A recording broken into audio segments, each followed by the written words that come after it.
गरुड़ पुराण के अनुसार जो पापी जीव आत्माएं यमलोक के मार्ग को जाती हैं, उनको इस मार्ग के बीच वैतरणी नदी पार करनी पड़ती है। यह नदी अत्यंत भयानक है, कई योजन लंबी है। इस नदी में घोर अंधकार है। आग की तरह खोलती हुई यह नदी अनेक प्रकार की दुर्गंध सहित पदार्थों से भरी हुई है। लाल रक्त से रहित इस नदी को पापी जीवात्माएं पार करने से घबरा उठती हैं।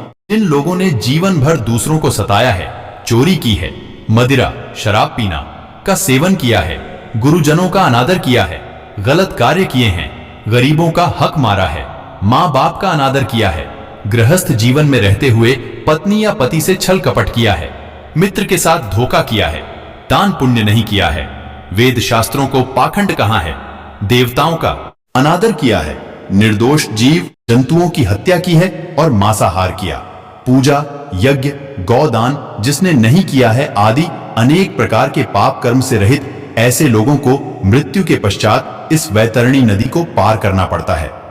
इस नदी में यमदूत पापी आत्माओं को यम पाश से बांध कर ले जाते हैं। पापी मनुष्य कई बार इसमें डूबते हैं। इस नदी में मौजूद सुइयों की तरह बड़े बड़े नुकीले दांतों वाले सर्प पापी आत्माओं को डंसते रहते हैं। बड़े बड़े पैने दांतों वाले गिद्ध पापी आत्माओं को नोचते रहते हैं। पाप कर्म करने वाली आत्माएं इस नदी को पार करते समय रोती बिलखती रहती हैं। किसी को यमदूतों के यम पाश से बंधकर कील से खींचते हुए यह नदी पार करनी पड़ती है, तो किसी को डूबते डूबते।